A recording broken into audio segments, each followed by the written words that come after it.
பிரியமானவர்களே, திரும்பவும் கர்த்தருடைய வார்த்தையோடு கூட ஜாயன் பேட்டி யூடியூப் சேனலுக்கூடாக உங்களோடு இணைகிறதிலே நான் மிகுந்த மகிழ்ச்சி அடைகிறேன். கர்த்தருடைய வார்த்தையை பகிர்ந்து கொள்வதும் படிப்பதும் எங்கள் ஒவ்வொருடைய வாழ்க்கையிலும் மிகுந்த மகிழ்ச்சியையும் பலத்தையும் கொண்டு வருகிறது. கர்த்தருடைய வார்த்தை இன்று தேவன் நம்மிடத்தில் எதிர்பார்க்கிறதை நமக்கு கொடுக்கிறதா இருக்கிறது, காண்பிக்கிறதா இருக்கிறது. இந்த நாளிலே கர்த்தருடைய ஆலயத்தை அலங்காரப்படுத்துவதை குறித்து ஒரு சில வார்த்தைகளை உங்கள் மத்தியிலே நான் வைக்க விரும்புகிறேன். விசேஷமாக புதிய ஆலயத்தை கட்டி நாங்கள் இந்த கட்டிடத்துக்கு நகர்ந்திருக்கிறோம். இந்த ஆலயத்தை அலங்காரப்படுத்துகின்ற வேலைகளை நாம் இப்பொழுது சபையினர் முன்னெடுத்து வருகின்றார்கள். அப்பொழுதுதான் இந்த வார்த்தை என்னுடைய உள்ளத்திலே கொஞ்சம் காலமாகவே இருந்து கொண்டு வந்தது. தேவனுடைய ஆலயத்தை அலங்காரப்படுத்துவதை குறித்து வேதத்தை ஆராய்ந்த போது எஸ்ராவின் புத்தகம் 7ஆம் அதிகாரம் 27-28 வசனங்களிலே எஸ்ரா இப்படியாய் சொல்கிறான்: எருசலேமிலே உள்ள கர்த்தருடைய ஆலயத்தை அலங்கரிக்க இப்படிப்பட்ட யோசனையை ராஜாவின் இருதயத்தில் அருளி, ராஜாவுக்கும் அவருடைய மந்திரிமார்களுக்கும் ராஜாவின் கைக்குள்ளான பலத்த எல்லா மகா பிரபுக்களுக்கும் முன்பாக எனக்கு தயவு கிடைக்க பண்ணின எங்கள் பிதாக்களின் தேவனாகிய கர்த்தருக்கு ஸ்தோத்திரம். அப்படியே என் தேவனாகிய கர்த்தருடைய கரம் என்மேல் இருப்பதினால் நான் திடங்கொண்டு இஸ்ரவேலில் சில தலைவரை என்னோட கூட வரும்படி சேர்த்து கொண்டேன். இந்த வேத பகுதியானது எஸ்ராவை கோரேஸ்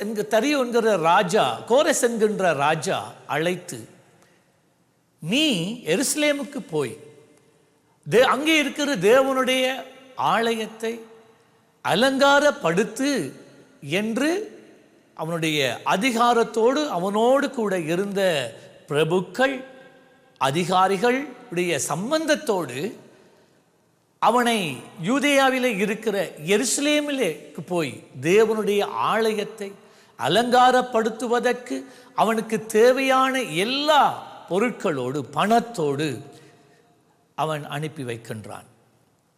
பிரியமானவர்களே, எரேமியா 25ஆம் அதிகாரம் 11-12 வசனங்களை வாசிப்பீர்களே என்று சொன்னால், எரேமியா தீர்க்கதரிசி கர்த்தருடைய ஜனங்கள் பாவம் செய்து சோரம் போன போது அவர்களை எச்சரிக்க ஆரம்பித்தான். நீங்கள் மனம் திரும்பாத பட்சத்தில் தேவன் 70 வருடங்கள் உங்களை பாபிலோனியருக்கு கீழே அடிமைகளாக அவர் வைக்கப் போகின்றார். 70 ஆண்டுகள் முடிய உங்களை திரும்பவும் இந்த தேசத்துக்கு அழைத்து வருவார் என்று முன்கூட்டியே அவன் தீர்க்க தரிசனமாக உரைத்திருந்தான். இந்த தீர்க்க தரிசனத்தை எரேமியா உரைத்த போது மக்கள் அதை எதிர்த்தார்கள். தேச தலைவர்கள், ஆவிக்குரிய தலைவர்கள் அதை எதிர்த்து, இது இவன் பிதட்டுகிறான், இவன் தேவன் கர்த்தர் சொல்லுகிறார் என்று தன்னுடைய உள்ளத்தில் இருக்கிற குரோதத்தை அவன் தீர்க்க தரிசனமாய் உரைக்கிறான் என்று அவனுக்கு விரோதமாய் எழும்பினார்கள். ஆனாலும் பிரியமானவர்களே, கர்த்தர் எரேமியாவை கொண்டு பேசின தீர்க்க தரிசனங்கள் எரேமியா மரித்து போனதுக்கு பின்பதாகவும் கூட அது நிறைவேறி முடிந்திருக்கிறது. கர்த்தர் எரேமியாவுக்கூடாக பேசின ஒரு தீர்க்க தரிசனமாகிலும் அது நிறைவேற்றப்படாமல் போகவில்லை. எல்லாம் நிறைவேறி முடிந்திருக்கிறது. எரேமியா 25-11-12 வசனத்திலே எரேமியா இவ்விதமாய் தீர்க்க தரிசனம் உரைத்தான்: இந்த தேசம் எல்லாம் வனாந்தரமும் பாழுமாகும். அவன் சொன்னான், எருசலேமை பார்த்து சொன்னான், சீக்கிரத்திலே இந்த தேசம் எல்லாம் வனாந்தரமும் பாழுமாகும். இந்த ஜாதிகளோ 70 வருஷமாக பாபிலோன் ராஜாவை சேவிப்பார்கள். ஆனால் 70 வருஷம் நிறைவேறின பின்பு ஆண்டவர் பாபிலோன் ராஜாவினிடத்தில் அந்த ஜாதியினிடத்திலும் கல்தேயருடைய தேசத்தினிடத்திலும் அவருடைய அக்கிரமத்தை விசாரித்து அதை நித்திய பாழிடமாக்கி விடுவார் என்று அவன் தீர்க்க தரிசனம் உரைத்தான். முதலாவது அவன் சொன்னான், தேவன் பாபிலோனியரை கொண்டு இஸ்ரவேலரை தண்டிப்பார்கள். அவர்கள் வந்து தேசத்தை ஆக்கிரமித்து உங்களை 70 வருடங்கள் அங்கே அடிமைகளாக நாங்கள் வைத்திருப்பார்கள். அதன் பின்பதாக தேவன் அவர்களை அந்த அடிமைத்தனத்தில் இருந்து விடுதலையாக்கி திரும்ப எருசலேமுக்கு கொண்டு வருவார் என்று தீர்க்க தரிசனம் உரைத்தான்.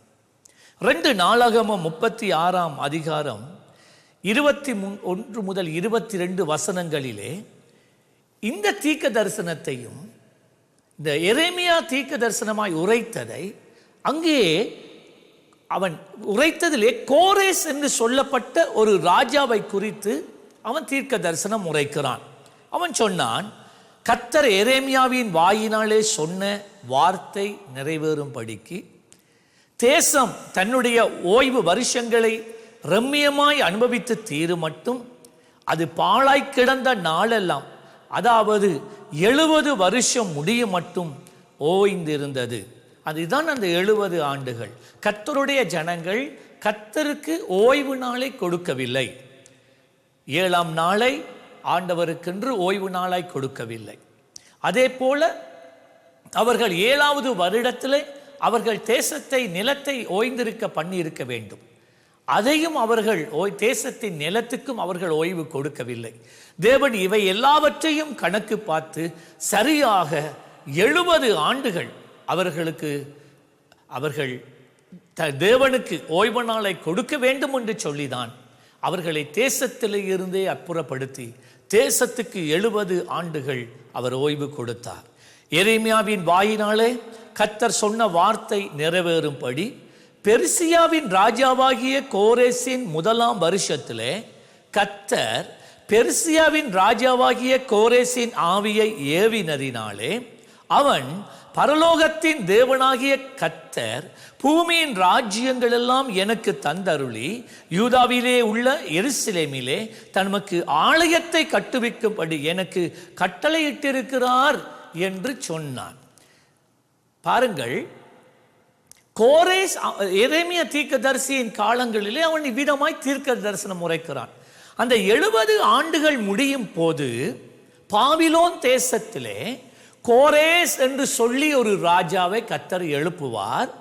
அந்த ராஜாவை கொண்டு தேவன் தம்முடைய ஜனங்களுக்கு விடுதலை கொடுத்து அவர்களை இந்த தேசத்துக்கு திருப்பி அனுப்பி அவர்கள் தேவனுடைய ஆலயத்தை அவன் கட்டுவிக்க பண்ணுவான், அலங்கரிக்க பண்ணுவான் என்று அவன் தீர்க்க தரிசனம் உரைத்தான். எஸ்ரா, அதனாலே தான் நாங்கள் எஸ்ரா 1ஆம் அதிகாரம் 1ஆம் வசனத்திலே எரேமியா சொன்ன அந்த தீர்க்க தரிசனம் நிறைவேறுகிறதை பார்க்கிறோம். நீங்கள் ஒரு காரியத்தை நீங்கள் விளங்கிக் கொள்ள வேண்டும்.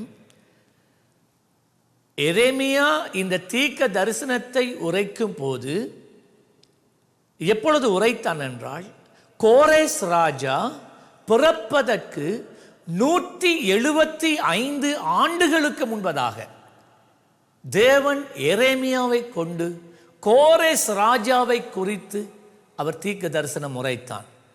அவன் உரைத்தபடியே எஸ்ராவின் காலங்களிலே பாபிலோனிலே கோரேஸ் என்று சொல்லப்பட்ட ஒரு ராஜா எழும்பி, வேதம் சொல்லுகிறது எஸ்ரா 1:1 எரேமியாவின் வாயினாலே கர்த்தர் சொன்ன வார்த்தை நிறைவேறும்படி பெர்சியாவின் ராஜாவாகிய கோரேசருடைய 1ஆம் வருஷத்திலே, இந்த கோரேஸ் ராஜாவாகி 1வது வருஷத்திலே கர்த்தர் பெர்சியாவின் ராஜாவாகிய கோரேசின் ஆவியை ஏவினதினாலே அவன் எஸ்ராவை பார்த்து சொன்னான், நீ யூதேயாவுக்கு போய் அங்கே எருசலேமிலே இருக்கிற தேவனுடைய ஆலயத்தை அலங்காரப்படுத்துவதற்கு உனக்கு தேவையான பணம், உனக்கு தேவையான எல்லா தங்கம் பொன் வெள்ளி, அது மாத்திரமல்ல பாபிலோனின் ராஜா நேபுகாத்நேசார் அங்கே இருந்து கொண்டு வந்த தேவனுடைய ஆலயத்தின் பணிமுட்டுக்களை எல்லாம் அவன் கொடுத்து அனுப்புகிறான். பிரியமானவர்களே, தேவன் கோரேஸ் இந்த உலகத்திலே பிறப்பதற்கு 175 ஆண்டுகளுக்கு முன்பதாக கோரேசுடைய பெயரை குறித்து அவன் இவ்விதமாக நான் அவனை தெரிந்து கொண்டிருக்கிறேன், அவனை கொண்டு என்னுடைய ஆலயத்தை நான் அலங்கரிக்க பண்ணுவேன் என்று சொன்னான். நீங்கள் ஏசாயா 45 அதிகாரம் முதல் 5 வசனத்தை பாருங்கள். கர்த்தராகிய நான் அபிஷேகம் பண்ணின கோரேசுக்கு முன்பதாக ஜாதிகளை கீழ்ப்படுத்தி ராஜாக்களின் இடைக்கட்டுகளை அவிழ்க்கும்படிக்கு அவனுக்கு முன்பதாக வாசல்கள் பூட்டப்படாதிருக்க கதவுகளை திறந்து வைக்கும்படிக்கும் அவனை பார்த்து அவனது வலது கரத்தை பிடித்து கொண்டு அவனுக்கு நான் சொல்லுகிறதாவது, நான் உனக்கு முன்னே போய் கோணலானவைகளை செவ்வையாக்குவேன். உன்னை பெயர் சொல்லி அழைக்கின்ற இஸ்ரவேலின் தேவனாகிய கர்த்தர் நானே என்று நீ அறியும்படிக்கு வெண்கல கதவுகளை உடைத்து இரும்பு தாழ்பாள்களை முறித்து அந்தரங்கத்தில் இருக்கிற பொக்கிஷங்களையும் ஒளிப்பிடத்தில் இருக்கிற புதையல்களையும் உனக்கு நான் கொடுப்பேன். நான் என் தாசனாகிய யாக்கோபின் நிமித்தமும் நான் தெரிந்து கொண்ட இஸ்ரவேலின் நிமித்தமும், இப்ப நல்ல கவனமா கேளுங்க, ஆண்டவர் சொல்றார், நான் உன்னை பேர் சொல்லி அழைத்து நீ என்னை அறியாதிருந்தும் உனக்கு என் நாமத்தை தரிப்பித்தேன். நல்ல வடிவா இதை நீங்க கவனிக்க வேண்டும்.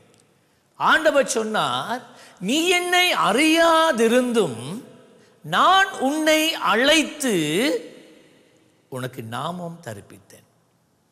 கோரேஸ் ராஜா ஒரு அந்நிய ராஜா, தேவனை அறியாத ஒரு ராஜா.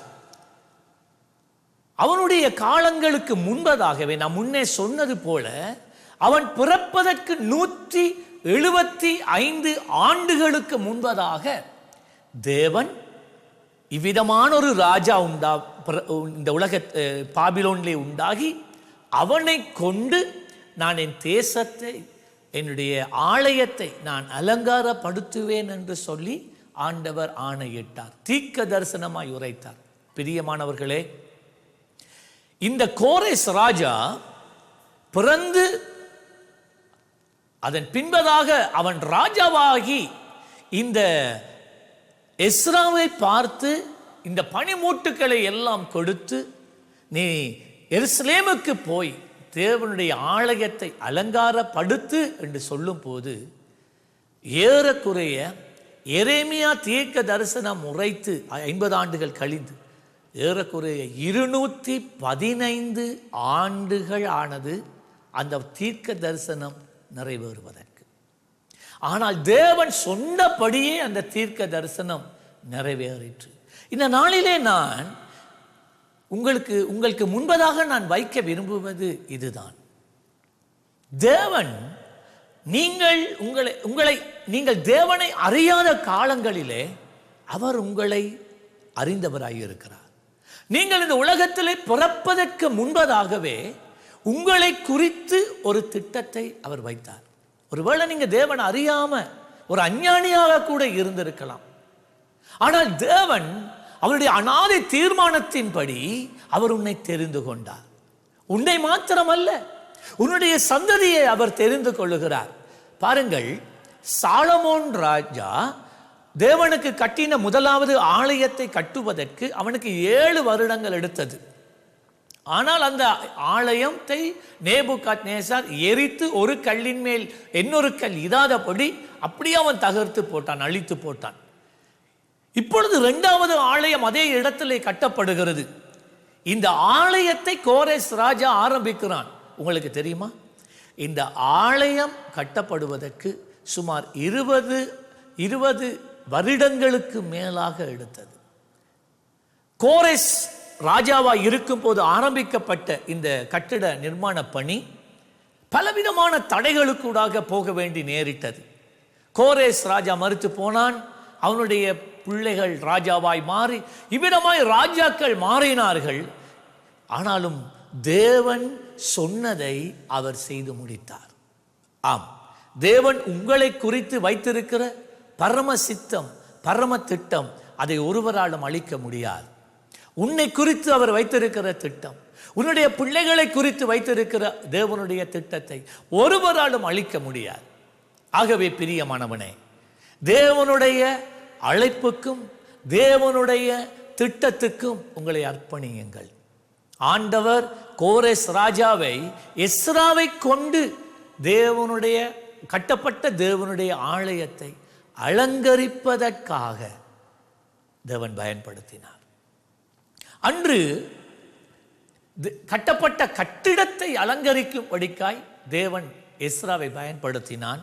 ஆனால் எஸ்ரா தேவனுடைய ஆலயத்தின் வெளிப்பிரகாரம் அல்ல, உள்பிரகாரத்தை அவன் சுத்திகரிக்க அவன் ஆரம்பித்தாலும், அதை அழகுபடுத்த அவன் ஆரம்பித்தாலும், அவன் அதை பார்க்கிலும் மேலாக அந்த ஆலயத்திலே வந்து தேவனை ஆராதிக்கின்ற கர்த்தருடைய ஜனங்களை கர்த்தருடைய பரிசுத்தத்துக்குள்ளே அவன் வழி நடத்தி, கர்த்தருடைய ஜனங்களுடைய மாறுபாடான வழிகளை அவன் கண்டு, அவன் தன்னுடைய வஸ்திரங்களை கிழித்து, அவன் தன்னுடைய தாடியை பிச்சு தேவனுடைய சமூகத்தில் அவன் கதறி அழுதான்.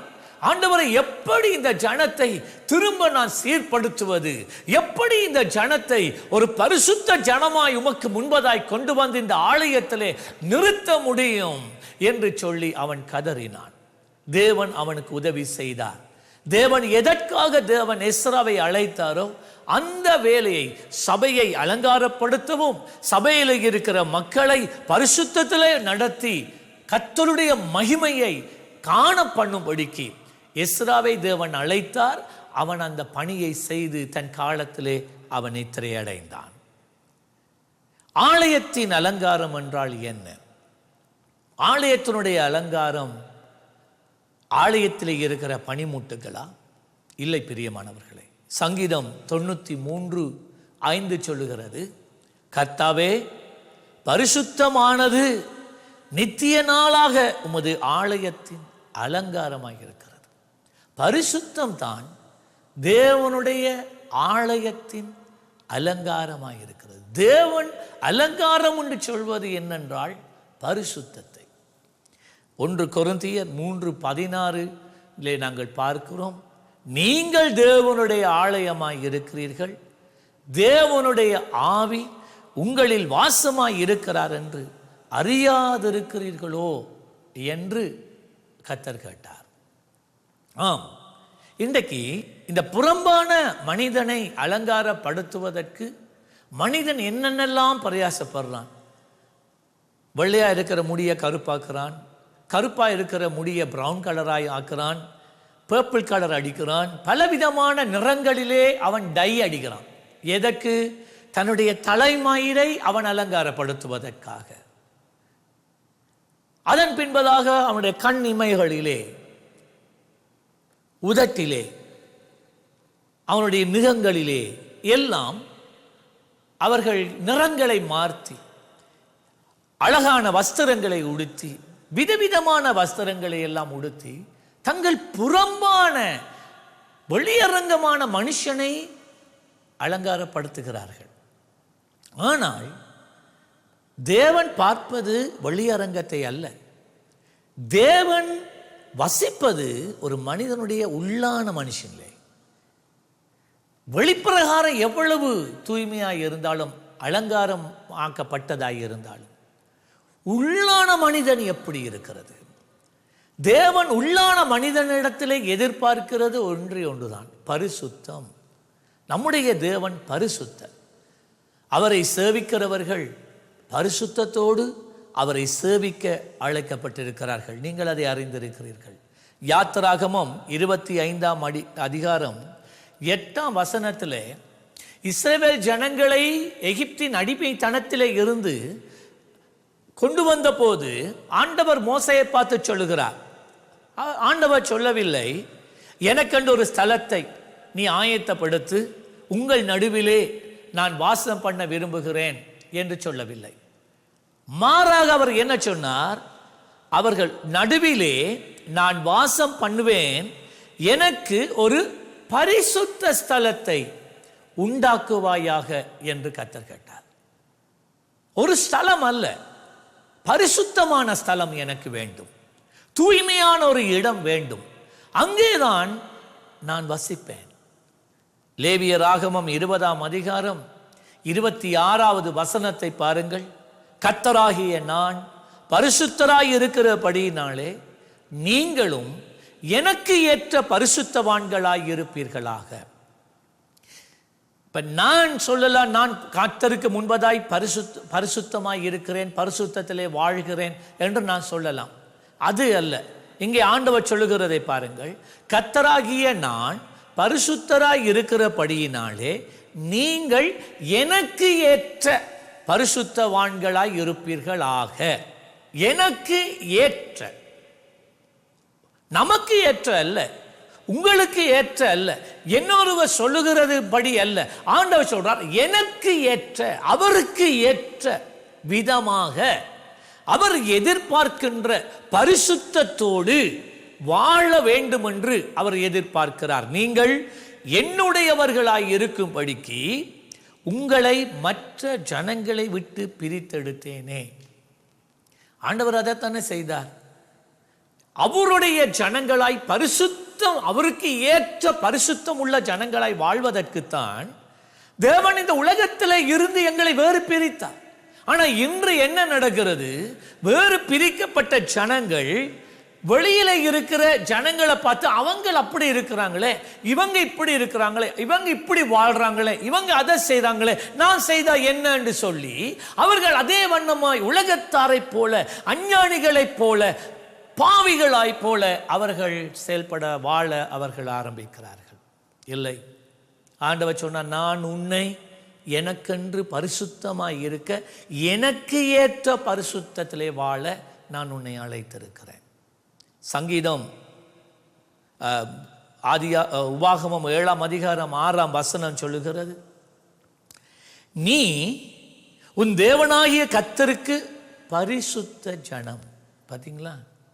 ஆண்டவர் உங்களை பார்க்கும் போது திரும்ப திரும்ப திரும்ப இந்த வேதத்தின் தொடக்கத்திலிருந்து முடிவு வரைக்கும் அவர் என்ன சொல்கிறார்? நான் பரிசுத்தர், ஆகவே என்னுடைய ஜனங்களும் பரிசுத்தமாய் இருக்க வேண்டும். இதுதான் ஆலயத்தினுடைய அலங்காரம். தேவனுடைய ஆலயத்திலே அவர் எதிர்பார்க்கின்ற அலங்காரம் அதுதான் பரிசுத்தம். பரிசுத்தம் உடைமைகளிலே அல்ல, பரிசுத்தம் ஆலயமாய் இருக்கிற கர்த்தருடைய ஜனங்களிலே காணப்பட வேண்டும். சொன்னார் உபாகமம் 7:6, நீயும் தேவனாகிய கர்த்தருக்கு பரிசுத்த ஜனம், பூச்சக்கரத்தில் உள்ள எல்லா ஜனங்களிலும் உன் தேவனாகிய கர்த்தர் உன்னை தமக்கு சொந்தமாய் இருக்கும்படி தெரிந்து கொண்டார். சங்கீதம் 110 3ஆம் வசனம் இப்படி சொல்லுகிறது, உமது பராக்கிரமத்தின் நாளிலே, ஆண்டவர் ராஜரீகம் பண்ணுகின்ற அந்த நாளிலே, உம்முடைய ஜனங்கள் மனப்பூர்வமும் பரிசுத்த அலங்காரம் உள்ளவர்களுமாய் இருப்பார்கள் என்று வேதம் சொல்லுகிறது. தேவனுடைய நாளிலே கர்த்தருடைய ஜனங்கள் எப்படி தெரியுமா இருப்பார்கள்? மனப்பூர்வமாய் பரிசுத்தம் உள்ளவர்களாய் கர்த்தருக்கு முன்பதாய் அவர்கள் நிற்பார்கள். அதுதான் கர்த்தருடைய பலன். பரிசுத்தம்தான் எங்களுடைய பலன். உபாகமம் 23:14 பார்க்கிறோம், உன் தேவனாகிய கர்த்தர் உன்னை இரட்சிக்கவும் உன் சத்துருக்களை உனக்கு ஒப்புக் கொடுக்கவும் உன் பாளையத்திற்குள் உலாவிக் கொண்டு இருக்கிறார். சொன்னார், மோசே சொல்றான், தேவன் சத்துருக்கள் உங்களை மேற்கொள்ளாதிருக்க, கொள்ளை நோய்கள் உங்களை மேற்கொள்ளாதிருக்க, திருடர்கள் உங்களை அழிக்காதிருக்க, திருடாதிருக்க, கர்த்தர் உங்கள் பாளையத்தின் நடுவிலே உலாவிக் கொண்டு இருக்கிறார். அதான் ஆண்டவர் சொன்னார், உங்கள் நடுவிலே எனக்கென்று ஒரு பரிசுத்த ஸ்தலத்தை ஏற்படுத்தும் மோசே, ஏனென்றால் உங்கள் நடுவிலே நான் வசிக்க விரும்புகிறேன். தேவன் அப்படித்தான் செய்தார். வனாந்திரத்தில் இஸ்ரவேல் ஜனங்கள் போகிற போது கர்த்தர் ஒரு இடத்தில் அவர்களை நிறுத்தும் போது பாளையத்தின் நடுவிலே தேவனுடைய கூடாரம் இருந்தது.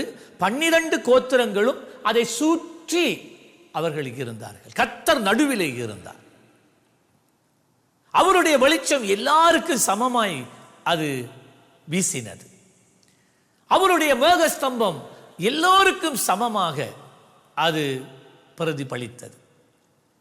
தேவன் உன் நடுவிலே இருப்பதற்கு காரணம் உன்னை பாதுகாப்பதற்கு, உனக்கு நல்ல ஆலோசனை கொடுப்பதற்கு, தீய செயல்களிலே இருந்து உன்னை காப்பதற்கு. இப்பொழுது ஆண்டவர் சொல்றார், உன் பாளையத்திற்குள்ளே உலாவிக் கொண்டிருக்கிறார். ஆகையால் அவர் உன்னிடத்திலே அசுசியான காரியத்தை கண்டு உன்னை விட்டு போகாதபடிக்கு உன் பாளையம் சுத்தமாயிருக்க கடவது. இப்ப தேவன் எங்கள் நடுவில் இருக்கிறார். தேவன் என்னோடு கூட இருக்கிறார். இது தேவனுடைய ஆலயம். அப்ப தேவன் என்னோடு இருந்தால் தான் எனக்கு வெற்றி, எனக்கு பாதுகாப்பு, எனக்கு ஆசீர்வாதம். ஆனால் தேவன் என்னை விட்டு போகும் அளவுக்கு என்னுடைய வாழ்க்கை அசுத்தமாய் இருக்குமே என்று சொன்னால் தேவனுடைய பாதுகாப்பை நாம் இழந்து விடுவோம். அவருடைய வழிநடத்தலை நாம் இழந்து விடுவோம். அவருடைய சத்தத்தை எங்களாலே கேட்க முடியாமல் போய்விடும். சத்துரு எங்களை மேற்கொள்ளுவான். அதைத்தான் ஆண்டவர் சொன்னார். அசூசியான காரியத்தை கண்டு உன்னை விட்டு போகாதபடிக்கு உன் பாவம், உன் பாளையம் சுத்தமாயிருக்க கடவது என்று மோசே சொன்னான். யோசுவா 7ஆம் அதிகாரம் 13ஆம் வசனத்திலே பெரிதான எரிகோவை அவர்கள் ஜெயித்தார்கள். அதற்கு அடுத்தபடியாக ஒரு சின்ன பட்டணம் இருந்தது, அதுக்கு பேர் ஆய். அந்த பட்டணத்துக்கு எதிராக கொஞ்சம் பேர் தான் இஸ்ரவேலர்கள் போனாங்க. என கொஞ்சம் பேர் போனால் போதும், அவர்களை லேசாக மடங்கடிக்கலாம் என்று போன போது அந்த சின்ன பட்டணத்தார், ஆய் என்று சொல்லப்பட்ட சின்ன பட்டணத்தார் இஸ்ரவேலர்களை முறியடித்து அன்றைய தினம் இஸ்ரவேலரிலே 34 பேரை அவர்கள் கொன்று விட்டார்கள். யோசுவா தேவனுடைய சமூகத்தில் போய் விழுந்தார். ஏன் ஆண்டவரே நீர் எங்களை காப்பாற்றவில்லை? நீர் ஏன் எங்களோடு கூட வரவில்லை? ஆண்டவரே, இதை கேட்டால் மற்ற ராஜ்யங்கள் எங்களுக்கு விரோதமாய் படையெடுத்து வந்து எங்களை அழித்து விடுவார்களே என்று கதறினான். ஆண்டவர் வந்து யோசுவாவை பார்த்து சொன்னார், எழும்பு. அவர் சொன்னார், எழுந்திரு. யோசுவா 7ஆம் அதிகாரம் 13ஆம் வசனம்.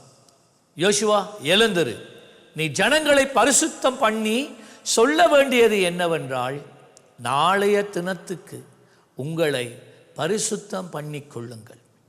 இஸ்ரவேலரே, சாபத்தீடானது உங்கள் நடுவே இருக்கிறது சொன்னார். சாபத்தீடானது உங்கள் நடுவிலே இருக்கிறது. பாவம் உங்கள் நடுவிலே இருக்கிறது. நீங்கள் சாபத்தீடானதை உங்கள் நடுவிலே இருந்து விளக்காதிருக்க மட்டும் நீங்கள் உங்கள் சத்துருக்களுக்கு முன்பதாக நிற்கக்கூடாது என்று இஸ்ரவேலின் தேவனாகிய கர்த்தர் சொல்லுகிறார் என்று சொன்னார். ஆம், அங்கே ஒரு ஆகான் என்று சொல்லப்பட்ட ஒரு மனிதன், தேவன் சொன்னான், நீங்கள் எரிகோவை நீங்கள் மேற்கொள்கிற நேரத்தில் அங்கே இருக்கிற எந்த ஒரு பொருளும் நீங்கள் உங்களுக்கு எடுத்துக்கொள்ளக்கூடாது என்று சொன்னார். ஆனால் இந்த ஆகான் என்றவன் தேவன் தமக்கென்று வைத்ததை ஒருவருக்கும் தெரியாமல் திருடி கொண்டு வந்து தன்னுடைய கூடாரத்துக்குள்ளே ஒளித்து வைத்ததினால் தேவனுடைய கண்கள் அதை கண்டது. கர்த்தர் அதை பாவமாக அவர் கணித்தார். அதன் நிமித்தம் தேவன் இஸ்ரவேல் ஜனங்களோடு யுத்தம் பண்ண போகவில்லை.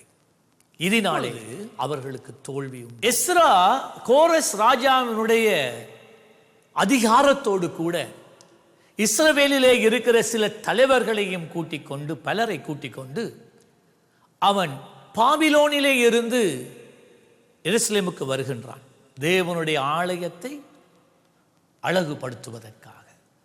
அப்பொழுது அகவா என்று சொல்லப்பட்ட ஒரு நதி அண்டையிலே தன்னுடைய பயணத்தை தொடருவதற்கு முன்பதாக பட்டணத்திலே இருந்து வெளியிலே வந்து அந்த நாள் முழுவதும் எஸ்ரா எல்லா ஜனங்களோடு உபவாசம் பண்ணி ஜெபிக்க ஆரம்பித்தான். அந்த ஜெபிக்கிற நேரத்தில் அவன் 3 காரியங்களை கர்த்தரிடத்திலே கேட்டுக்கொண்டான். ஆண்டவரே, உம்முடைய ஆலயத்தை நான் அலங்காரப்படுத்துகிறது என்று சொன்னாள். இந்த 3 காரியங்கள் முதலாவது என்னுடைய வாழ்க்கையில் இருக்க வேண்டும்.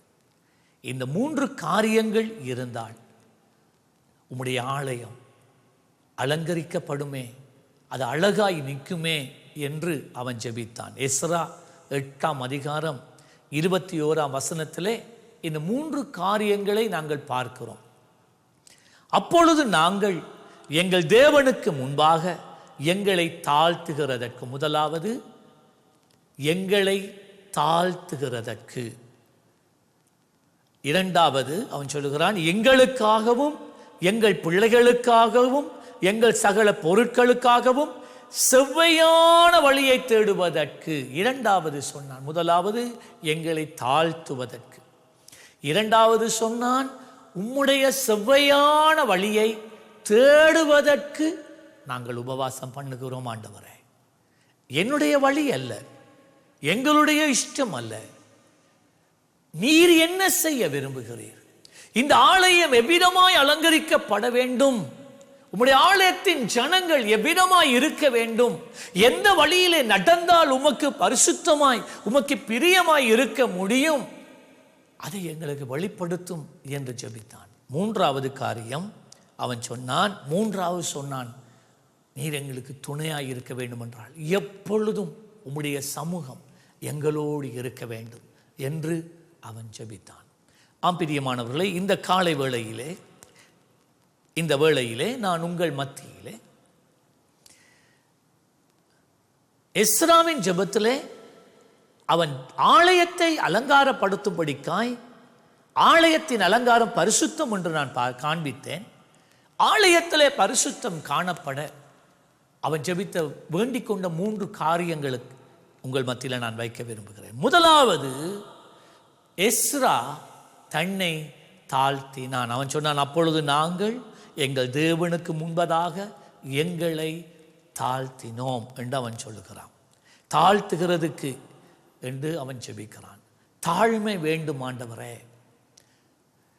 2 நாளாகமும் 7ஆம் அதிகாரம் 14வது வசனத்தை நீங்க பார்த்தீங்கன்னு சொன்னா, ஆண்டவர் சொன்னார், என் நாமம் தரிக்கப்பட்ட என் ஜனங்கள் தங்களை தாழ்த்தி ஜெபம் பண்ணி என் முகத்தை தேடி தங்கள் பொல்லாத வழிகளை விட்டு திரும்பினால் அப்பொழுது பரலோகத்தில் இருக்கிற நான் கேட்டு அவர்கள் பாவத்தை மன்னித்து அவர்கள் தேசத்துக்கு நான் சேமத்தை கொடுப்பேன். தேசத்துக்கு சேமத்தை கொடுப்பதற்கு தேவன் தம்முடைய ஜனங்கள் தங்களை தாழ்த்த வேண்டும் என்று அவர் எதிர்பார்க்கிறார். தாழ்மை என்னென்றால் எங்கள் பாவங்களை ஒத்துக்கொள்வது தாழ்மை. எவன் தன் பாவங்களை அறிக்கை செய்து விட்டுவிடுகிறானோ அவன் தேவனுடைய இரக்கத்தை பெறுகிறான், அது தாழ்மை. ஆனால் இன்றைய கிறிஸ்தவர்கள் தங்களுடைய பாவங்களை ஒத்துக்கொள்ள விரும்பாதவர்கள். தேவனுடைய சமூகத்தில் தாங்கள் செய்த தவறுகளை அறிக்கை செய்து, ஆண்டவரே நான் இந்த தவறை நான் விட்டேன், ஆண்டவரே நான் இப்படியாய் நடந்து கொண்டேன், ஆண்டவரே என்னை மன்னியும், ஆண்டவரே இவ்விதமாய் நான் நடந்திருக்க கூடாதே என்று சொல்லுகின்ற அந்த ஜெபங்கள், தேவனுடைய இரக்கத்துக்காக கெஞ்சுகின்ற ஜெபங்கள், எங்களை தாழ்த்துகின்ற ஜெபங்கள் இப்பொழுது இல்லை, இப்பொழுது இல்லை. எவன் தன் பாவங்களை அறிக்கை செய்து விட்டு விடுகிறானோ அவன்தான் தேவனுடைய இரக்கத்தை பெறுகிறான் என்று வேதம் சொல்லுகிறது. அப்பொழுது ஆண்டவர் சொல்லுகிறார், எவர்கள் என்னுடைய நாமம் தரிக்கப்பட்ட ஜனங்கள் தங்களை முதலாவது தாழ்த்த பழகிக் கொள்ள வேண்டும், என் முகத்தை தேட வேண்டும், தங்கள் பொல்லாத வழிகளை விட்டு திரும்ப வேண்டும். பாருங்க, ஆண்டவர் உணர்த்த திரும்பாமல் அதே வழியிலே போய்கொண்டு இருக்கிறவர்கள் இடத்திலே தாழ்மை இல்லை. தேவன் பேசும்போது தேவனுக்கு விட்டு கொடுக்க முடியாத ஒரு இதயத்தை உடையவர்களுக்கு தாழ்மை இல்லை. ஆம், அப்ப தாழ்மை உள்ளவர்களுக்குத்தான் தேவன் தாழ்மை உள்ளவர்களைத்தான் எதிர்க்கிறார். தாழ்மைக்கு எதிரானதுதான் பெருமை, ஆவிக்குரிய பெருமை. ஆவிக்குரிய வாழ்க்கையிலே ரட்சிக்கப்பட்டு காலங்கள் கடந்து போகும்போது நாங்கள் ஏதோ பெரிய பரிசுத்தவான்கள், எங்களிடத்திலே ஒரு குறையும் இல்லை, மற்றவர்கள் தான் பாவிகள் என்று சொல்லுகின்ற ஒரு நிலையிலே இன்று ஆவிக்குரிய கிறிஸ்தவர்கள் தள்ளப்பட்டிருக்கிறார்கள். இது பெருமை. வேதம் சொல்லுகிறது, பெருமை உள்ளவர்களுக்கு தேவன் எதிர்த்து நிற்கிறார். அதனாலே தான் இன்று அநேக தேவனுடைய பிள்ளைகளுடைய வாழ்க்கையில தேவ பிரசன்னத்தை உணர முடியாமல் இருப்பதற்கு காரணம் அதுதான். தேவன் பேசாமல் இருப்பதற்கு காரணம் அதுதான். ஏனென்றால் தாழ்மை இல்லை, ஒப்பு கொடுக்கிற தன்மை இல்லை, விட்டு கொடுக்கிற தன்மை இல்லை, மன திரும்புகிற தன்மை இல்லை. தேவன் பேசும் போது தேவனுடைய பாதத்தை பிடிக்கிற தன்மை இல்லாமல் போய்விட்டது. யாக்கோபின் நிருபம் 4ஆம் அதிகாரம் 10ஆம் வசனம், கர்த்தருக்கு முன்பதாக தாழ்மைப்படுங்கள், அப்பொழுது அவர் உங்களை உயர்த்துவார். யாரை கர்த்தர் உயர்த்துவார்?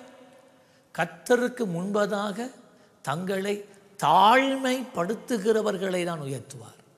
இன்று அநேக தேவனுடைய ஜனங்கள், கர்த்தர் ஏன் என்னை உயர்த்தாமல் இருக்கிறார், மற்றவர்கள் எல்லாம் உயர்த்தப்படுகிறார்கள், ஆனால் என்னுடைய வாழ்க்கையில உயர்வு இல்லை. காரணம் நான் சொல்லி தருகிறேன். நீ கர்த்தருக்கு முன்பதாய் உன்னை தாழ்த்த நீ பழகிக்கொள். தேவன் பேசும் போது அவர் பேசுவதை கேட்பதற்கு, நீ அவர் பேசும்போது நீ பேசக்கூடாது, நீ அவர் பேசுவதை கேட்பதற்கு உன்னை ஒப்புக்கொடு. பிலிப்பியர் 2ஆம் அதிகாரம் 8ஆம் 9ஆம் வசனம் சொல்லுகிறது, இயேசுவை குறித்து, அவர் மனுஷ ரூபமாய் காணப்பட்டு மரண பரியந்தம், அதாவது சிலுவையின் மரண பரியந்தம் கீழ்ப்படிந்தவராகி தம்மை தாமே தாழ்த்தினார். அதனால் தேவன் எல்லாவற்றுக்கும் மேலாக உயர்த்தினார். பாருங்க, இயேசு கிறிஸ்து தேவனுடைய ஒரே பேரான குமாரன். ஆனால் அந்த கெத்சமனே தோட்டத்தில் இருந்து சிலுவையிலே அவர் தன்னுடைய ஜீவனை விடும் வரைக்கும் மனிதர்கள் எத்தனை பாடுகளை படுத்தினார்கள், எவ்விதமாய் கேலி பண்ணினார்கள். கடைசியா சொன்னார்கள், உன்னால் முடியுமானால் அந்த சிலுவையில இறங்கிட்டு வா. இயேசுவாலே முடியாதா? இறங்கிட்டு வர முடியும்.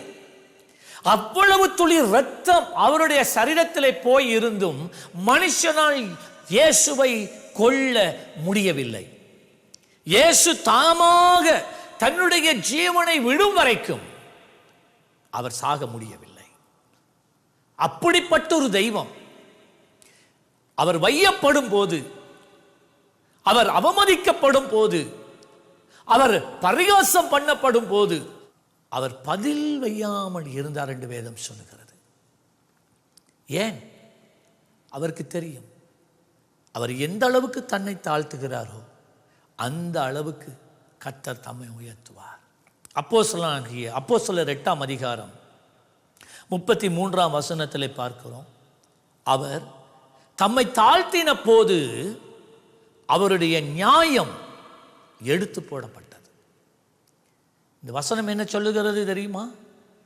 இயேசு தன்னை தாழ்த்தின போது, அவர் உபத்திரவப்பட தன்னை ஒப்புக் கொடுத்த போது, பிதாவினுடைய சித்தத்துக்கு தன்னை விட்டு கொடுத்த போது, வேதம் சொல்லுகிறது அவருடைய நியாயம் அவரிடத்தில் இருந்து எடுத்துக்கொள்ளப்பட்டது. பிரியமானவர்களே, ஒரு காரியத்தை நன்றாக இந்த பகுதியிலிருந்து விளங்கிக் கொள்ள வேண்டும்.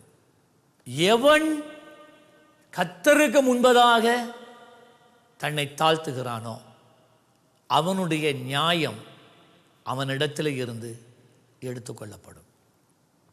விளங்கிட்டா? சில நேரங்களிலே நமக்கு விரோதமாக சிலர் எழும்பி நமக்கு விரோதமாக பல காரியங்களை செய்யும் போது ஆண்டவர் சொல்லுவார், மௌனமாயிரு, நீ செயல்படாமல் இரு, நீ உன்னுடைய நீதியை நிரூபிக்க தேவையில்லை, பொறுமையாயிரு என்று சொல்லும்போது நாம் பொறுமையாக இருக்கிறோம். நான் நினைத்தால் பல காரியங்களை செய்திருக்கலாம், ஆனால் ஆண்டவர் சொன்னா பொறுமையாயிரு. அப்போ நாங்கள் ஆண்டவருக்கு எங்களை தாழ்மைப்படுத்துகிறோம். கர்த்தர் சொல்லுகிறார், அதன்படியே நான் செய்வேன் என்று நாம் இருக்கும்போது என்ன நடக்கிறது என்றால், எங்களுடைய நியாயத்தை நாம் இழந்து போகிறோம். பலர் அதை கேட்டு எங்களை அவதூறாய் பேசத்தக்கதாக நாங்கள் 2 வார்த்தை சொல்லியிருந்தா அதை நாங்கள் முறிச்சிருக்கலாம், நிரூபித்து காட்டியிருக்கலாம். அவர்கள் சொல்லுவது பொய், அவர்கள் பேசுவது பொய் என்று நாங்கள் நிரூபிக்கலாம். ஆனால் ஆண்டவர் சொல்லுகிறார், பொறுமையாயிரு, நீ வழக்காடாதே என்று சொல்லும் போது, அவருடைய சத்தத்துக்கு கீழ்ப்படிந்து எங்களை தாழ்மைப்படுத்தும் போது எங்களுடைய நியாயம் நம்மிடத்தில் இருந்து நீக்கப்படுகிறது. அதுதான் இயேசு கிறிஸ்துவின் அடிச்சுவடு. அந்த இயேசுவை தான் பின்பற்றும்படிக்கு பவுல் அப்போஸ்தலன் சொல்லுகிறார். இயேசு அதை தான் சிலுவையிலே செய்தார். அவர் தன்னுடைய நியாயத்தை விட்டு கொடுத்தார். எதற்கு? பிதாவுக்கு தம்மை கீழ்ப்படுத்தினதினால, பிதாவினுடைய சித்தத்துக்கு கீழ்ப்படிந்ததினால அவர் தன்னுடைய நியாயத்தை அவர் இழக்க வேண்டியிருந்தது. நீ உன்னுடைய நியாயத்தை இழந்தால் ஏற்ற காலத்திலே கர்த்தர் உன்னை உயர்த்துவார். யோபு 23ஆம் அதிகாரம் 3ஆம் 4ஆம் வசனத்தில் பார்த்தீங்கன்னு சொன்னா, ஒரு கட்டத்தில் யோபு அவனே தனக்குள்ளே குழம்பி அவன் இப்படி சொன்னான், நான் அவரை இல்லாட்டி நம்முடைய தேவனை எங்கே கண்டு சந்திக்கலாம், எங்க ஆண்டவரை சந்திக்கலாம் என்பதை அறிந்திருந்தால் நலமாய் இருக்கும். அப்பொழுது நான் அவர் ஆசனத்துக்கு முன்பதாக வந்து சேர்ந்து என் நியாயத்தை அவருக்கு முன்பதாக வரிசையாய் வைத்து காரியத்தை ரூபிக்கும் வார்த்தைகளால் என் வாயை நிரப்பி இருப்பேனே என்று சொன்னான். என்ற நியாயத்துக்காக நான் போராடி இருப்பேன். ஏன் எனக்கு இது நடந்தது? ஏன் நான் என் பிள்ளைகளை இழக்க நேரிட்டது? ஏன் என்னுடைய சுகத்தை நான் இழக்க நேரிட்டது? நான் செய்த பாவம் என்ன? ஏன் உம்முடைய பாதுகாப்பு எங்கே போனது? ஏன் சத்துரு என்னை நகைக்க நீர் இடம் கொடுத்தீர்? பல கேள்விகள் ஒன்றுக்கு பின்னால் ஒன்று அவன் அடுக்கி இருப்பான். பாருங்க, இவன் இவ்விதமா பேசுற நேரம் தேவன் அமைதியாக இருந்தார். தேவன் அவனோடு பேசல. நல்ல வடிவா கவனிங்க. உங்களுடைய வாழ்க்கையில் அநியாயங்கள் தேவனுக்கு கீழ்ப்படியும் போது, அநியாயங்கள் நடக்கும்போது, உங்களுடைய நியாயத்தை நீங்கள் விட்டு கொடுக்கின்ற போது, சில நேரம் தேவனுடைய சன்னிதானத்தில் போய் இருந்து கதறி அளவனும் போல இருக்கும். ஏன் ஆண்டவரே, நீங்க சொன்னபடியா தானே நான் அமைதியாக இருந்தேன். நீங்க சொன்னீங்க காத்திருந்து சொன்னபடியினாலே நான் காத்திருந்ததினாலே தான் எனக்கு இது நேரிட்டது. இல்லை என்றால் மற்றவர்களைப் போல நானும் செயல்பட்டிருப்பேனே. இப்பொழுது என்ற எல்லாவற்றையும் இழந்து போய் நான் இருக்கிறேனே. என் நியாயம் எங்கே ஆண்டவரே என்று ஒருவேளை நீங்க கேட்டிருக்கலாம். யோபு அப்படி கேட்டான். ஆனால் யோபு 27ஆம் அதிகாரம் 6வது வசனத்தில் அவன் சொல்றான், என் நீதியை கெட்டியாய் பிடித்திருக்கிறேன், அதை நான் விட்டு விடேன். அவன் சொன்னான், நான் நீதியாய் வாழ்றேன். நீங்க என்ன இப்படியாய் தண்டிக்கிறதுக்கு காரணம் என்ன? காரணம் இல்லை. ஆனால் யோபு 40ஆம் அதிகாரத்துக்கு வந்தீங்கன்னு சொன்னா, 4ஆம் 5ஆம் வசனத்தில், இதோ நான் நீசன், நான் உமக்கு என்ன மறுத்துறவு சொல்லுவேன்? என் கையினால் என் வாயை பொத்திக் கொள்ளுவேன். நான் 2 தரம் பேசினேன், இனி நான் பிரதி உத்தரம் கொடாமல் பேசாமலும் இருப்பேன் என்றேன். இப்போ அவன் என்ன தெரியுமா சொன்னான்? இவ்வளவெல்லாம் பேசுறேன், ஆண்டவர் அமைதியாக இருக்கிறார். நல்லபடியாக கவனமாக கேட்கணும். இதில் ஒரு ஆவிக்குரிய சத்தியத்தை நான் உங்களுக்கு காண்பிக்க விரும்புகிறேன். நீங்க ஆண்டவருக்கு கீழ்ப்படுகிறதுனால உங்களுடைய நியாயத்தை நீங்க இழந்து போவீங்க. உங்களுடைய நியாயம் உங்களை விட்டு எடுபடுகிறது, உங்களுக்கு அநியாயம் விளைவிக்கப்படுகிறது. ஆனா நீ ஆண்டவர் சொல்ற பொறுமையாக இருக்கிறீங்க. ஆனா ஒரு கட்டத்துக்கு மேல உங்களால நிக்க முடியல. நீங்க தேவனுக்கு பல காரியங்களை சொல்றீங்க. அவ்விதமாய் நீங்கள் பேசும்போது பேசும் ஆண்டவரை வெளிப்படுத்தும் என்றால் ஆண்டவர் என்ன செய்கிறார்? பொறுமையாக இருக்கிறார், மறைந்து போய் இருக்கிறார், மறுத்துறவு கொடுக்காமல் இருக்கிறார். அதைத்தான் அவர் யோபுக்கு செய்தார். பிறகு ஒரு கட்டம் வந்தது. யோபு சொல்றான், நான் யாருக்கு விரோதமாக இப்படி எல்லாம் பேசியிருக்க கூடாது என்று சொல்லி தன்னுடைய வாயை அவன் பொத்துகிறான். சொன்னான், 2-3 தரம் நான் தேவையில்லாம பேசிட்டேன். 2-3 தரம் என்னுடைய உணர்ச்சி வசப்பட்டு சில வார்த்தைகளை உளறி விட்டேன். நான் அப்படி பேசியிருக்க கூடாது, இனி நான் பேச மாட்டேன் என்று ஒரு தீர்மானம் எடுத்தான். தேவனுக்கு விரோதமாக நான் பேச மாட்டேன் என்று தீர்மானம் எடுத்தான். நல்ல கவனமாக கேளுங்க. அதுக்கு பிறகுதான் தேவன் அவனோடு பேசினார். நீங்கள் தேவனோடு வழக்காடும் வரைக்கும் அவர் உங்களோடு பேச போவது இல்லை. இல்லை. நீங்கள் உங்களை தாழ்த்தி உங்களுடைய நியாயம் உங்களை விட்டு எடுபடும் அளவுக்கு விட்டு கொடுக்கும் போது பேச வரும். ஆனால் நீ பேசாமல் இருந்தால் ஏற்ற வேளையிலே தேவன் உனக்கு முன்பதாய் கடந்து வருவார். யோபு 42 அதிகாரம் 5, 6 வசனத்திலே இங்கே நாங்கள் பார்க்கிறோம், என் காதினால் உம்மை குறித்து கேள்விப்பட்டேன். இதுவரைக்கும் நான் ஆண்டவரே உம்மை பற்றி காதால தான் கேட்டேன், அவன் பிரசங்கம் பண்றதெல்லாம். ஆனால் இப்பொழுதோ என் கண்கள் உம்மை காண்கின்றது. இவன் அமைதியாக இருந்த போது தேவன் அப்படியே வந்து நிற்கிறார். ஆக்சுவலா இதுவரைக்கும் இந்த காதால தான் கேட்டேன், உம்மை குறித்து கேள்விப்பட்டேன். ஆனா இப்போ ஆண்டவரே உம்மை நான் பார்க்கிறேன். நீர் எவ்வளவு பரிசுத்தர், நீர் எவ்வளவு உன்னதமானவர், நீர் எவ்வளவு பெரியவர். உம்முடைய ஞானத்தை ஆராய்ந்து அறிய முடியாதே என்று போட்டு அவன் சொல்றான், ஆகையால் நான் என்னை அருவருத்து தூளிலும் சாம்பலிலும் இருந்து மனஸ்தாபப்படுகிறேன். இந்த பெரிய தேவனுக்கா நான் இப்படி முன்பதாய் நடந்து கொண்டேன்? இந்த மகத்துவம் உள்ள தெய்வத்துக்கு முன்பதாகவா, இந்த பரிசுத்தருக்கு முன்பதாகவா, இந்த நீதி உள்ளவருக்கு முன்பதாகவா நான் புலம்பினேன். அவன் சொன்னா எனக்கு வெக்கமா இருக்கு, என்ன பார்க்க எனக்கு வெக்கமா இருக்கு, நான் பேசின வார்த்தைகள் எனக்கே வெக்கமா இருக்கிறது என்று அவன் சொல்லுகிறான்.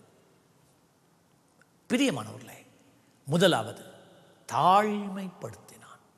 எஸ்ரா எப்படி தேவனுடைய அலங்காரத்தை அலங்கரித்தான் என்றால், முதலாவது தன்னை கர்த்தருக்கு முன்பதாய் தாழ்மைப்படுத்துகிறதினால் தேவனுடைய ஆலயத்தை அலங்காரப்படுத்தினான். அல்லேலூயா. இரண்டாவது அவன் சொன்னான், ஆண்டவரே செவ்வையான வழியிலே, எஸ்ரா 8:21 எங்களை செவ்வையான வழியிலே நம்மை நடத்தி செல்லும் ஆண்டவரே, செவ்வையான வழியை நான் தேடுகிறேன், செவ்வையான வழியை எங்களுக்கு காண்பியும் என்று அவன் கதறினான். இஸ்ரவேலரை எகிப்திலே இருந்து ஆண்டவர் வெளியே கொண்டு வந்து அவர்களுக்கு செய்த முதல் காரியம் என்ன?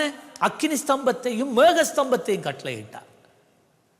அந்த முதலாம் நாளிலே இருந்து 40 வருடங்கள் வரைக்கும், கானானுக்குள்ள காலடி எடுத்து வைக்கும் வரைக்கும் தேவன் அவர்களை வழிநடத்தி கொண்டே இருந்தார். அன்று வழிநடத்தின தெய்வம் இன்று உன்னை வழி நடத்துவார், இனிமேலும் அவர் வழி நடத்துவார். இதைத்தான் அவன் கேட்ட, ஆண்டவரே செவ்வையான வழியிலே, உலகத்தாருடைய வழியிலே அல்ல, நான் விரும்புகிற வழியிலே அல்ல, என் நண்பர்கள் சொல்லுகிற வழியிலே அல்ல, என் உறவுகள் சொல்லுகிற வழியிலே அல்ல, உம்முடைய வழியிலே என்னை நடத்தும் ஆண்டவரே. யாத்திராகமம் 32 அதிகாரம் 5 வசனம் சொல்லுகிறது, நீங்க அந்த பகுதியை பார்த்தீங்கன்னா, மோசே மோரியா மலைக்கு மேலே கர்த்தருடைய கற்பனைகளை பெற்றுக்கொண்டிருக்கிறான். ஆனால் அங்கே கீழே பாளையத்திலே ஆரோனின் தலைமையிலே தேவனுக்கு விரோதமான ஒரு காரியம் நடக்குது. ஆரோன் என்ன சொல்றான் என்றால், மோசையை காணல, ஆகவே நாளைக்கு கர்த்தருடைய நாள், கர்த்தருடைய பண்டிகை நாள் வருகிறது. அவன் சொன்னான், ஆரோன் அதை பார்த்து அதற்கு முன்பாக ஒரு பலிபீடத்தை கட்டி நாளைக்கு கர்த்தருடைய பண்டிகை என்று கூறினான். நாளைக்கு கர்த்தருடைய பண்டிகை, சர்வாங்க தகன பலி, சமாதான பலி, அந்த பலி இந்த பலி என்று தேவன் வைத்த பலிகளை எல்லாம் இட்டார்கள். அந்த பலிக்குள்ளதான் தங்களுடைய தங்க ஆபரணங்களை கொண்டு வந்து ஒரு பொற்கண்டு குட்டியை செய்து, இதுதான் நம்முடைய தெய்வம் என்று ஆரோன் கர்த்தருடைய ஜனங்களை பிழையான வழியிலே, தவறான வழியிலே வழி நடத்தி ஒரு மகா பெரிய ஒரு சங்காரம் அந்த பாளையத்திலே உண்டாயிற்று. அவர்கள் அன்று குடித்தார்கள், வெறித்தார்கள், நடனமாடினார்கள், பெண் கொண்டார்கள், பெண் கொடுத்தார்கள். கடைசியா என்ன நடந்தது? மரணம். எதினால்? ஆரோன் கர்த்தருடைய வழியை விட்டு விட்டு ஜனங்களை இன்னொரு வழியிலே அவன் வழி நடத்தினான். நீங்க பாருங்க, யாத்திராகமம் 32 அதிகாரம் 7, 8 வசனம் இப்படி சொல்லுகிறது, அப்பொழுது கர்த்தர் மோசேயை நோக்கி, நீ இறங்கி போ, எகிப்து தேசத்தில் இருந்து நீ நடத்தி கொண்டு வந்த உன் ஜனங்கள் தங்களை கெடுத்து கொண்டார்கள். எப்ப கெடுத்து கொண்டாங்க? நாளைக்கு கர்த்தருடைய பண்டிகையின் நாள். பாத்தீங்களா? தேவனுடைய அனுசரிப்பின் ஒரு நாளை வைத்து அங்கே ஒரு ஆராதனையை வைக்கிறான். அந்த ஆராதனையில கர்த்தருடைய வழியிலே போக வேண்டிய நேரத்தில் அவர்கள் இன்னொரு வழியை தெரிந்து கொண்டு போனார்கள். பேர் வந்து கர்த்தருக்கு ஆராதனை, ஆனால் அந்த ஆராதனை பொற்கண்டு குட்டிக்காக மாறினது. அப்பொழுது ஆண்டவர் சொன்னார், அவர்களுக்கு நான் விதித்த வழியை அவர்கள் சீக்கிரமாய் விட்டு விலகினார்கள். அவர்கள் தங்களுக்கு ஒரு கன்றுக்குட்டியை வார்ப்பித்து அதை பணிந்து கொண்டு அதற்கு பலியிட்டு, இஸ்ரவேலரே, உங்களை எகிப்து தேசத்திலே இருந்து அழைத்து கொண்டு வந்த உங்கள் தெய்வங்கள் இவைகளே என்று சொன்னார்களே. பார்த்தீங்களா? இன்றைக்கு இது என்னத்தை நமக்கு பிரதிபலிக்குதுண்டா, இன்றைக்கு ஆராதனை ஆராதனை கர்த்தருக்கு ஆராதனை, கர்த்தருக்கு பரிசுத்த ஆராதனை என்று சொல்லிக்கொண்டு இன்றைக்கு ஆலயங்களில் என்னெல்லாம் நடக்குதுன்னு பாருங்க. என்னெல்லாம் நடக்குது?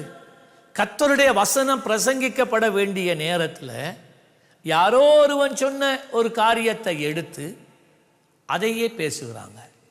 நான் அன்றைக்கு கேள்விப்பட்டேன், சொன்னார், எங்களுடைய ஆலயத்தில் எல்லாம் போதகர் வந்தால் சினிமாவில் இருக்கிற ஒரு பகுதியை, ஒரு கதையை சொல்லி பிரசங்கத்தை முடித்து விடுவாராம். சினிமா பாடல் ஒன்றையும் பாடி முடித்தோன்னு எனக்கு அதை கேட்டோன்னே ஆச்சரியமா போயிட்டு, அப்படியே என் சபைகள் இருக்கிறதா?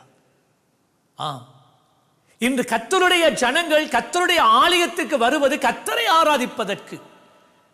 அப்ப ஆலயத்தில் இருக்கிற ஆவிக்குரிய தலைவர்களுக்கு ஒரு பெரிய உத்தரவாதம் உண்டு, கர்த்தருடைய ஜனங்களை கர்த்தருடைய வழியிலே நடத்துவதற்கு.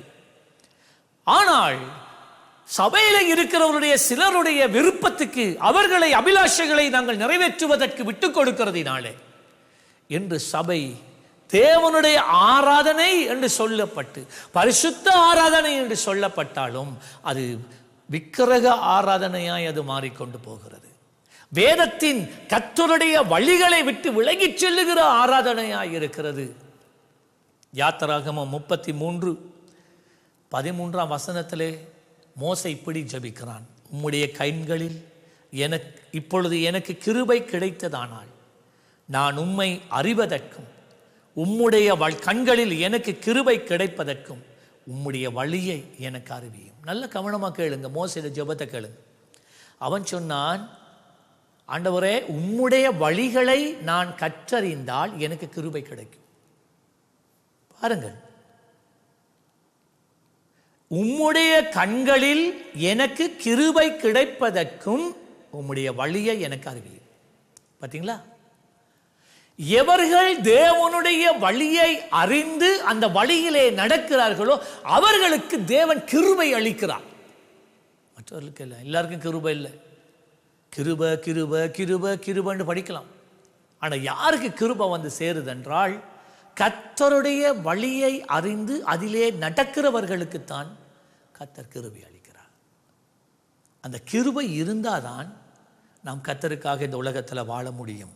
சங்கீதம் 25:9 சொல்லுகிறது, சாந்த குணம் உள்ளவர்களுக்கு தமது வழியை அவர் போதிக்கிறார். யார் சாந்த குணம் உள்ளவர்கள்?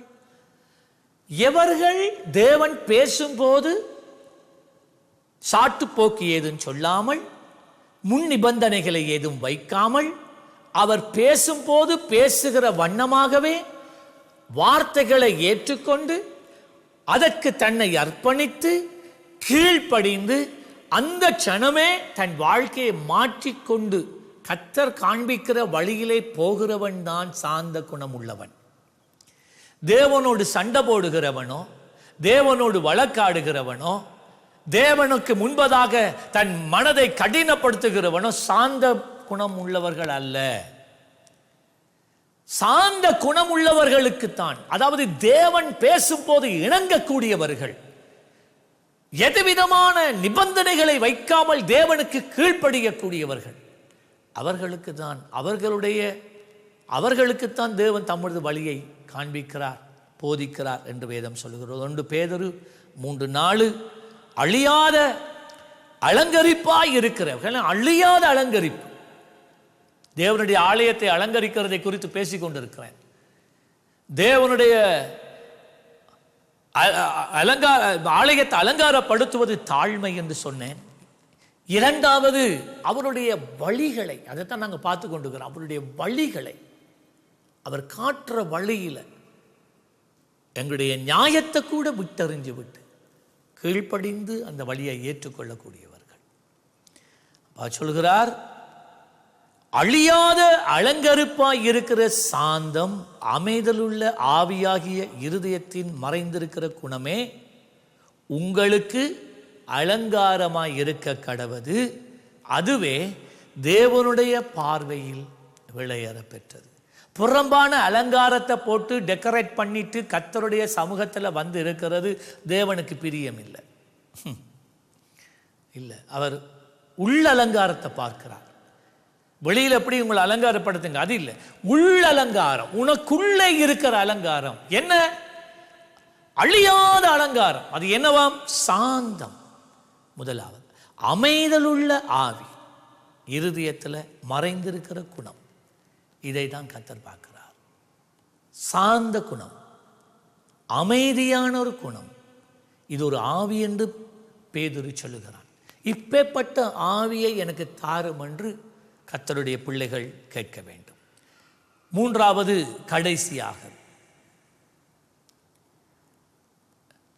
எஸ்ரா தேவனிடத்திலே தேவனுடைய ஆலயத்தை அலங்காரப்படுத்துவதற்கு அவன் கேட்டுக்கொண்ட மூன்றாவது காரியம், ஆண்டவரே, உம்முடைய சமூகம் நமக்கு துணை நிற்கணும். நீர் எங்களுக்கு துணை நிற்க வேண்டும். நான் முன்னே காண்பித்தேன், பரிசுத்தம் இருந்தால் தேவன் அங்கே இருப்பார். பரிசுத்தம் இல்லை என்றால் தேவன் நம்மோடு இருக்க மாட்டார். எஸ்ரா 8:22, வழியிலே சத்துருவை விலக்கி எங்களுக்கு துணை செய்ய வேண்டும், துணை செய்யும்படி என்று சொல்லி ஆண்டவரிடத்திலே கேட்டான். சத்துருக்களிடத்தில் இருந்து தீமை ஏதும் உண்டாகாதபடி, எங்களுடைய ஓட்டத்திலே தடைகள் வந்து விடாதபடி, நீர் எங்களுக்கு முன்பதாய் வைத்திருக்கிற தரிசனத்தை நாம் அடையும் படிக்கு ஆண்டவரே, நீர் எங்கள் வழிக்கு இந்த ஆவிக்குரிய பாதையிலே, இந்த ஓட்டத்தில் நமக்கு துணையாய் வாரும் ஆண்டவரே. எப்பொழுதும் உம்முடைய சமூகத்தை நான் உணர்ந்து கொள்கிற பாக்கியத்தை தாரும். உம்முடைய சத்தத்தை கேட்கிற பாக்கியத்தை எனக்கு தாரும். உம்முடைய சமூகத்தை உணர்ந்து கொள்கிற கிருபையை தாரும் ஆண்டவரே என்று கேட்டான். 2 தீமோத்தேயு 4 16 17 பவுல் அப்போஸ்தலன் சிறையிலே இருக்கிறான். காலத்துக்கு காலம் அவனுடைய வழக்கு வரும்போது, அவனை நீதிமன்றத்துக்கு கொண்டு போகும்போது, ஒரு சந்தர்ப்பத்திலே நாங்கள் பார்க்கிறோம், அவன் சொன்னான், நான் முதல் வீசை உத்தரவு சொல்ல நிற்கையில் ஒருவனும் என்னோடு கூட இருக்கவில்லை, எல்லோரும் என்னை கைவிட்டார்கள். அவனுக்கு பக்க பலனாக இருப்பதற்கு கூட ஒருவனும் இல்லை. உலகமே அவனை எதிர்த்து நிற்கிது. அவன் ஒரு தனி மனிதனாய் நிற்கிறான். ஆனால் அவன் சொன்னான், அந்த குற்றம் அவர்கள் மேல் சுமராது இருப்பதாக சொன்னான். அது பரவாயில்ல, கர்த்தரோ எனக்கு துணை நிற்கிறார் என்று நான் அறிவேன். அவன் ஒரு தனி மனிதனாய் அந்த அந்த கோர்ட் ஹவுஸில் நின்று அவன் சுவிசேஷம் அறிவிக்கிறான். அவனுக்கு துணையாக யாரும் இல்லை. அங்கே இருந்த எல்லாருமே அவனை எதிர்த்தவர்கள் தான். ஒருவேளை அவனுடைய பிரசங்கத்துக்கு பின்பதாய் அவன் உடனடியாக கொலை செய்யப்பட்டிருக்கலாம். ஆனாலும் அவன் தைரியமா, என் உயிர் போனாலும் பரவாயில்ல, எனக்கு துணையாக யாரும் இல்லாம போனாலும் பரவாயில்ல, பிரசங்கம் பண்ண தொடங்குறான். அந்த நேரத்தில் அவன் உணர்ந்தது, கர்த்தர் என்னோடு இருக்கிறார். தேவனுடைய ஆவி அவன் மேல வந்து இருக்கிறது அவன் உணர்ந்தான். பிரசங்கம் பண்ணினா என்ன நடந்தது? என்னாலே பிரசங்கம் நிறைவேறுவதற்காகவும் புறஜாதியர் எல்லோரும் கேட்கிறதுக்காகவும் என்னை தேவன் என்னோடு கூட இருந்து பலப்படுத்தினார். சிங்கத்தின் வாயிலிருந்து நான் ரட்சிக்கப்பட்டேன் என்று சொன்னான். கர்த்தர் நம்மோடு கூட இருந்தால் போதும். 2 நாளாகமம் 19 11 நீங்கள் திடமனதாய் இருந்து காரியங்களை நடத்துங்கள், உத்தமனுக்கு கர்த்தர் துணை. யாரோடு கர்த்தருக்கு இருப்பார்? உத்தமமாய் வாழ்கிறவர்களோடு கர்த்தர் எப்பொழுதும் இருப்பார், துணையாக அவர் இருப்பார். ஆபிரகாமை பார்த்து ஆண்டவர் சொன்னார், நான் நினைக்கிறேன் ஆபிரகாம் ஆதியாகமம் 50ஆம் அதிகாரம், எனக்கு முன்பதாக உத்தமத்திலே நீ நட ஆபிரகாமே என்று கர்த்தர் சொன்னார். ஆம், உத்தமமாய் வாழும் போது கர்த்தருக்கு முன்பதாய், மனுஷர்களுக்கு அல்ல, கர்த்தருக்கு முன்பதாய் உத்தமத்திலே வாழும் போது கர்த்தர் நமக்கு துணை செய்வார். கடைசியாக ஒரு சம்பவத்தை நான் உங்கள் வேதத்தில் இருந்து காண்பித்து விட்டு உங்களுக்காக நான் ஜெபிக்க விரும்புகிறேன். 1 சாமுவேல் 29ஆம் அதிகாரத்தை நீங்கள் எடுத்து வாசித்து பார்த்தால், தாவீதை சவுல் துரத்தி துரத்தி துரத்தி கடைசியாக சவுல் களைத்தே போய்விட்டான். கடைசியாய் அவன் என்ன செய்கிறான்? தன்னுடைய பாதுகாப்புக்காக இஸ்ரவேலருடைய சொந்த சத்துருக்கள் ஆகிய பெலிஸ்தியரிடத்திலே அவன் போகிறான். உங்களுக்கு தெரியும், கோலியாத் பெலிஸ்தியன் என்று சொல்லி அவர்களிடத்திலேயே தாவீது போய் சேர்ந்து சொல்றான், என்னை காப்பாத்துங்க, எனக்கு இனி ஓடி ஒளியறதுக்கு இடம் கிடையாது. சவுல் ராஜா என்னை கொல்றதுக்கு பார்க்கிறார். அவனும் அவனோடு கூட இந்த 300 பேரையும் எடுத்துக்கொண்டு அவன் போன போது அந்த ராஜா அவன் மேலே மனதுருகி, சரி நீ இரு என்று சொல்லுகிறான். 3வது வசனத்தில் பார்த்தீங்கன்றால், அப்பொழுது பெலிஸ்தரின் பிரபுக்கள் இந்த எபிரேயன் என்னத்திற்கு என்றார்கள். அப்ப அங்கிருந்த பிரபுக்கள் சொன்னாங்க, இந்த தாவீது பொல்லாதவன், இவன் தான் கோலியாத்தை கொண்டவன், இவன் இப்ப எங்கட பக்கம் வந்து நிற்கிறான், இவனை நம்ப இயலாது என்று சொன்ன போது, அன்று இந்த ஆகீஸ் என்ற ராஜா அவனை பார்த்து, இஸ்ரவேலின் ராஜாவாகிய சவுலின் ஊரியக்காரனாக இருந்த இந்த தாவீது இத்தனை நாட்களும் இத்தனை வருஷங்களும் என்னோடு இருக்கவில்லை. ஏறக்குறைய 1.5 வருடங்கள் தாவீது அந்த பட்டணத்திலே இருந்தான், ஒளிஞ்சு கொண்டிருந்தான். அந்த நாட்களே அவன் அங்கே இருந்ததினாலே சவுல் அவனை பின்தொடரவில்லை. இவன் என்னிடத்திலே வந்து சேர்ந்த நாள் முதல் இந்த நாள் வரைக்கும் ஒரு குற்றமும் நான் இவனிடத்திலே கண்டுபிடிக்கவில்லையே என்று சொன்னான். பாருங்க, இந்த ராஜா சொல்றதை கேளுங்க. 1.5 வருஷமா இவன் என்னோட இருக்கிறான் இந்த தாவீது, ஆனா அவனிடத்துல ஒரு குற்றமும் கண்டுபிடிக்கவில்லையே. உண்மையா நடந்த சம்பவத்தை நான் உங்களுக்கு சொல்லுகிறேன்.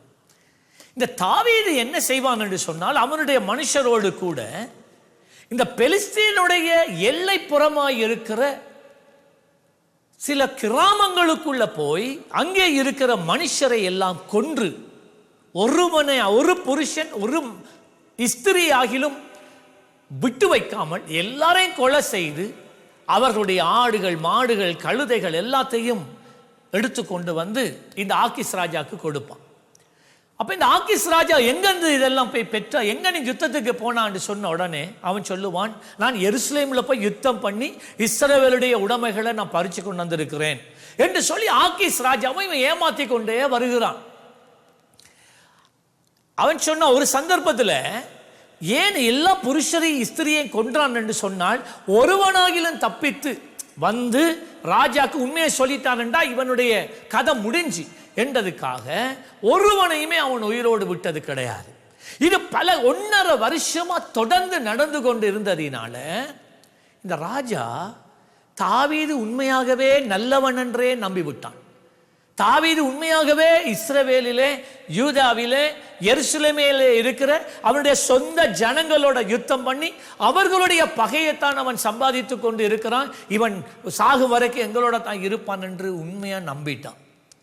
6ஆம் வசனம் பாருங்க, 1 சாமுவேல் 29:6. அப்பொழுது ஆக்கீஸ் தாவீதை அழைத்து, நீ உத்தமன் என்று. பாத்தீங்களா, நீ உத்தமன்டா, நீ உத்தமன்.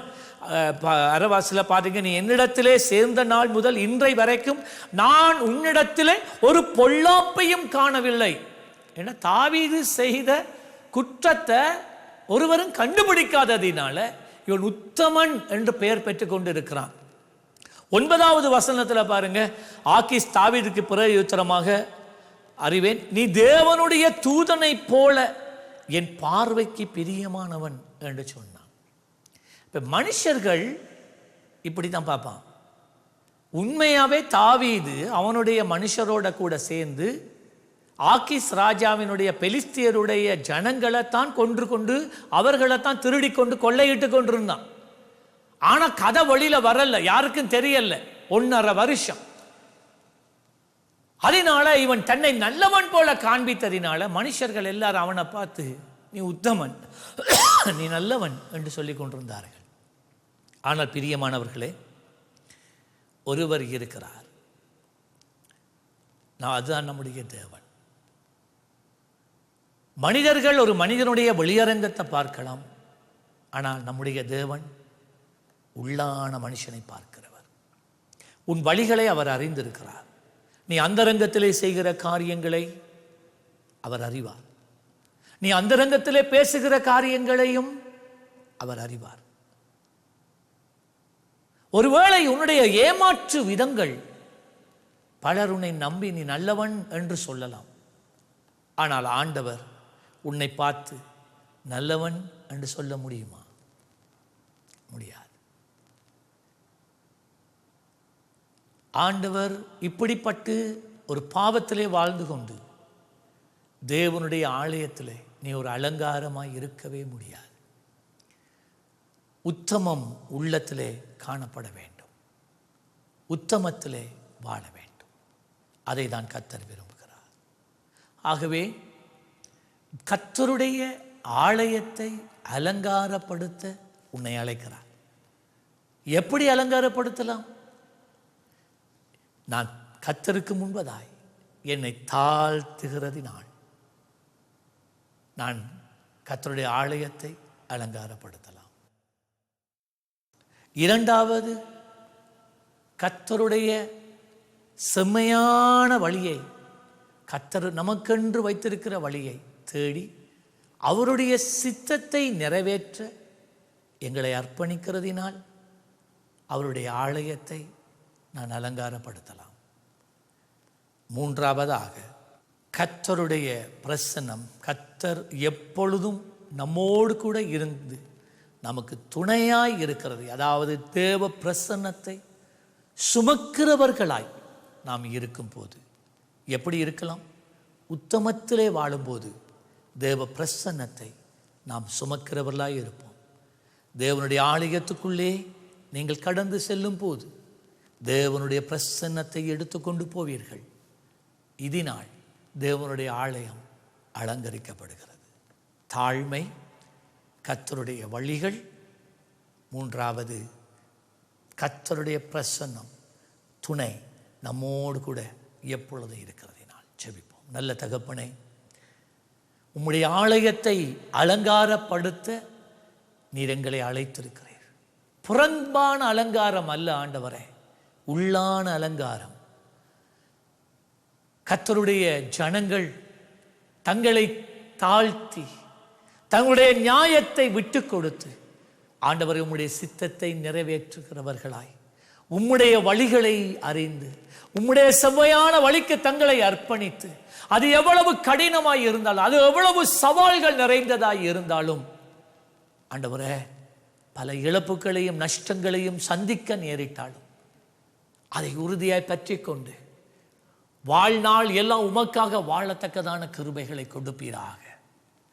மட்டுமல்லாமல் உம்முடைய ஜனங்கள் நீ துணையாய் இருக்க வேண்டும். உம்முடைய பிரசன்னத்தை சுமக்கிற பாத்திரங்களாய் இருக்க வேண்டும். பொய்யான வாழ்க்கை வேண்டாம், மாய்மாலமான வாழ்க்கை வேண்டாம்.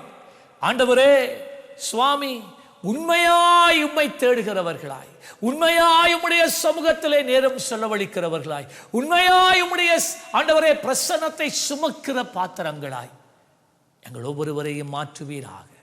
இந்த வார்த்தைகளுக்கூடாக நீர் எங்களோடு கூட பேசினதுக்காக நன்றி. எங்களோடு நீர் இடைப்பட்டதுக்காக நன்றி. இயேசு கிறிஸ்துவின் நாமத்திலே ஜெபம் வேண்டி நிற்கிறோம் பிதாவே. ஆமென், ஆமென். God bless you.